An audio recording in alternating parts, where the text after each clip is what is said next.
Kalau kereta korang masih pakai minyak dan tersadai kat darat, memang rugilah. Kereta generasi akan datang. Diorang boleh terbang, berfikir dan cas diri sendiri. Bayangkan korang pandu kat atas trafik dalam kereta terbang. Tak ada lagi jam, cuma langit biru. Kenderaan elektrik dah pun ubah segalanya, dari Tesla sampai ke kenderaan guna kuasa solar. Dan dengar ni, dengan AI, kereta korang boleh pandu sendiri sementara korang rehat, baca, ataupun tidur. Tapi bukan semua jalan tu licin. Nak bina stesen pengecas yang cukup, itu cabaran besar. Dan nak pastikan AI kekal selamat dan pintar, penting sangat.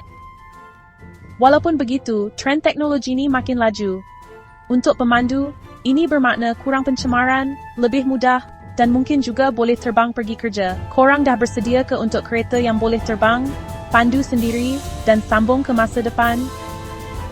Masa depan kereta bukan sekadar akan datang, ia dah pun ada.